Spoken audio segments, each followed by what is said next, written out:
Right. Now, greetings, fellow grade 10s. It's Mr. Tlajayo here, and welcome to Back to Basics again.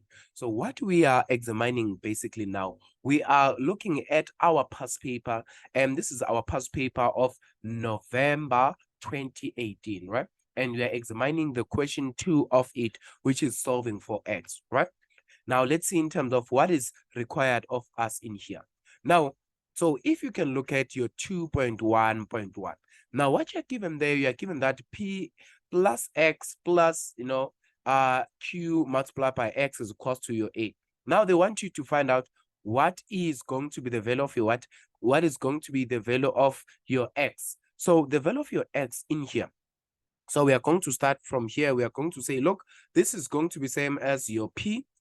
This is p x plus your what plus qx is equals to your a. Now, the first thing that you can do here, you can simply just start by, taking out the common factor here, right?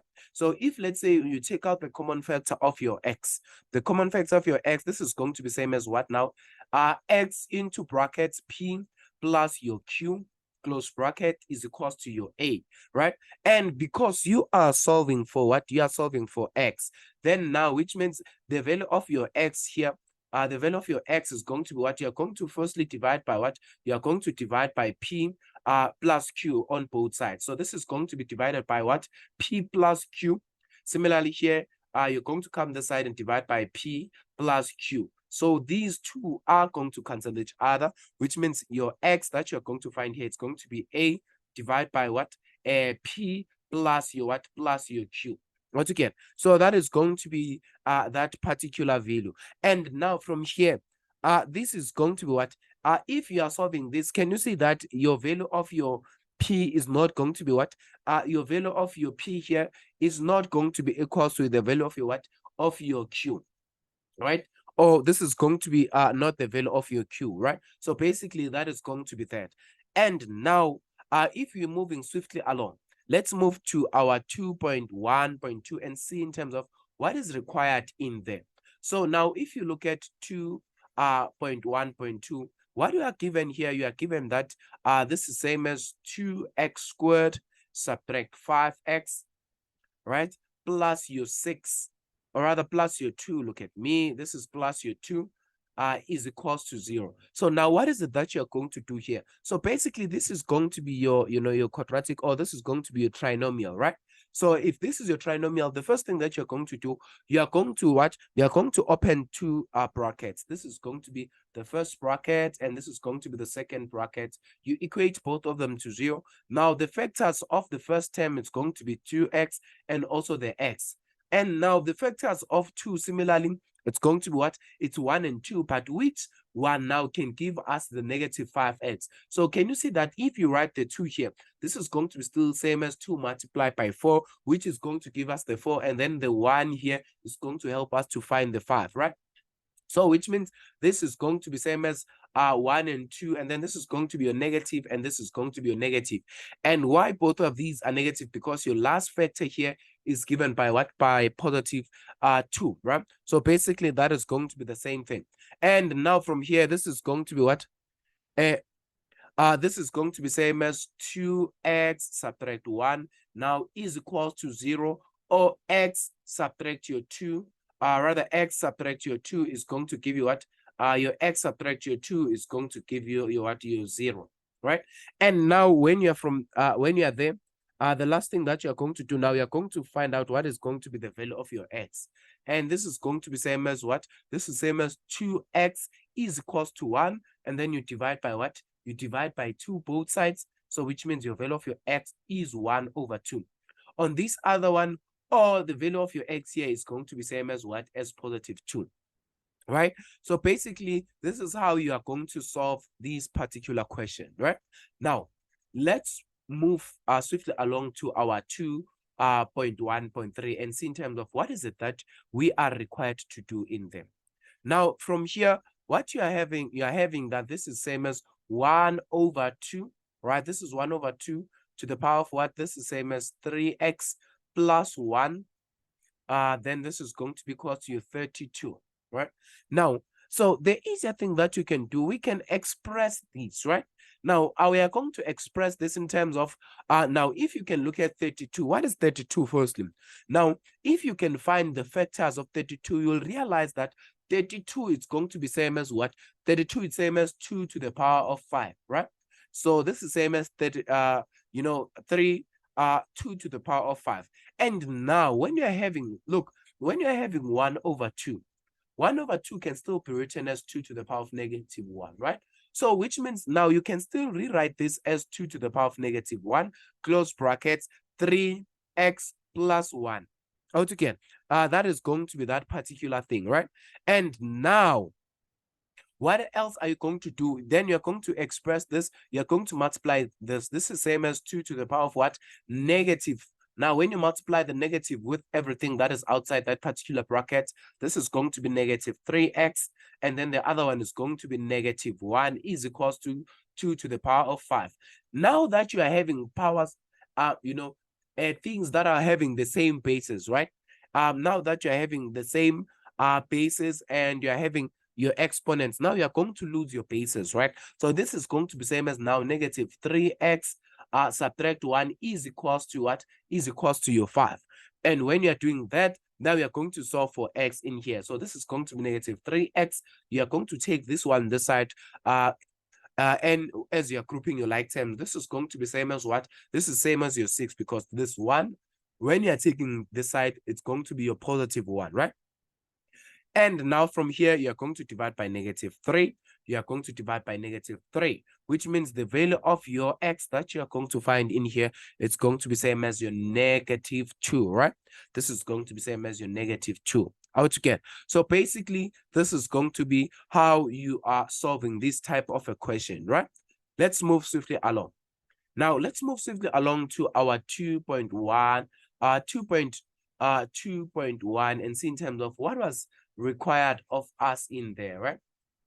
So now from here, this type of equation, look at this one. So you're given that you're having negative 11, this is greater or equals to, then this is going to be 3m minus what? Minus 8, this is going to be your 4. Right? Now, how do we go about solving this type of equation? So this is our inequalities, right? So how can you solve this inequality? The first thing that you're going to do, you're going to take this 8 here, right? You're going to take this 8 and distribute it both in both sides, because you're having two inequality signs. And obviously, when a number jumps and a sign, it's going to change its sign, right? So basically, which means this is going to be same as negative 11, right? This is same as negative 11 plus 8. This is same as negative 11 plus 8, which is going to be greater or equals to 3m. Then this is going to be again your what? 4 plus what? Plus your 8. And when you're doing like that, this is going to be same as what? This is going to be same as negative 3. This is greater, and this is same as your 3 m, rather. This is not x. This is same as 3m. And then this is going to be same as what? This is your 12. And now when you are here, now you're going to divide by negative 3 on this side. Divide, you're going to divide by 3 rather, because your m that you are looking for is 3, not negative, right? So you're going to divide by 3 everywhere. Now you're going to divide by 3 here, divide by 3 everywhere, so that you can get the value of your m. When you're doing like that, this is same as negative 1. This is going to be your m that you are looking for, and this is going to be same as what? When you say 12 divide by 3, this is going to give you your value of your what? This is going to give you your 4. And now from here, so basically this is going to be your inequality. Now they say, hence, write down the number of integers that satisfies this inequality. Basically, they want us to find out in terms of how many integers will lie within this particular inequality, right? Now, let's start here, because the negative 1, so they are saying your m lies between what? Negative 1 and what? And 4.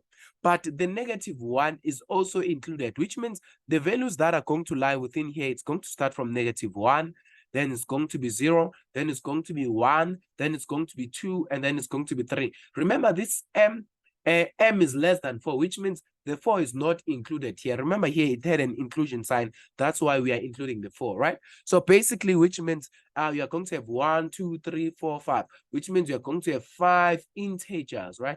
you're going to have 5 integers that satisfies this part of inequality.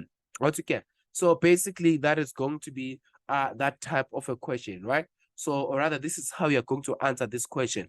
Now, let's move to our last question. And the last question that we are having, it is our what? It is our simultaneous equation. Now, what is it that you're going to do with this part of simultaneous equation? You're having 5x. This is going to be plus 4y is equals to 21. And right, this is going to be your first equation, right? Now, is there anything that you can do with this type of an equation? You cannot make your either your x or your y the subject of the formula. So let's just simply declare this to be our equation 1. Now, when you're looking at the next equation, you are given that this is going to be 2x, this is equals to 3, subtract your y. Then now you can make either your x or your y a subject of the formula. Let's make our y to be the subject of the formula, right? So when you're making y to be the subject of the formula, let's start here. So what is it that you're going to do? This is going to be same as, you're going to take, obviously, this 3 this side. This is same as 2x. Now subtract 3 is equals to negative y. And now, because you are looking for positive y, not negative y, then we are going to say this is going to be your y here. Your y that you're going to have here, it's going to be same as what? This is going to be same as your y. When you multiply by negative, this is same as negative 2x and plus 3, right? So basically, that is going to be that. And then this is going to be your equation number 2, right? And now that you're having your equation number 2, the last thing that now we are going to do, now we are going to say, look, we are going to substitute, right? You're going to substitute your equation 2 into your equation 1, right? So basically, we are going to say where there is what? Where there is y, you are going to substitute that, right? So this is going to be same as 5x plus, this is going to be 4. Now, where there is y, you're going to write what? You're going to write negative 2 x plus your 3 close brackets is equals to what? Is equals to your 21, right? Then now you're going to solve for x first. Now, when you're solving for x, this is same as 5x. Then when you multiply by 4, everything here, this is going to be negative 8x. And then when you multiply by the 4 again with the 3, this is going to be plus 12, right? This is going to be plus 12 is equals to 21. Now, when you're grouping this is 5. This is same as negative 8, negative 3x rather, right? This is going to be same as negative 3x. When you say 5x subtract 8, this is same as negative 3x. Then when you take this other side, this is same as 21. 21 subtract 12. And what is going to be 21 subtract 12 is going to be basically your 9, right? So this is going to be your what? Your 9. And when you're doing so, what is the value of your x that you're going to get? You divide by 3, this negative 3 this side, you divide by negative 3 this side, which means your x that you are having here, it's going to be same as what? As your negative 3, right? So your x is going to be a negative 3. And now that you have your x, you can just simply substitute your x and find your y. So your y now is going to be given by what? This is negative 2. And then in a space for x, you're going to substitute the negative 3, right? Then this is going to be plus your what? Plus 3. And negative 2 multiplied by that is going to give you what? This is going to give you your 6 plus 3. And then your y is going to be what? It's going to be 9. Right? So basically, this is how you are going to solve this type of a question, right? Hopefully this makes sense to you and you now, in a position to solve this type of a question. Thank you very much.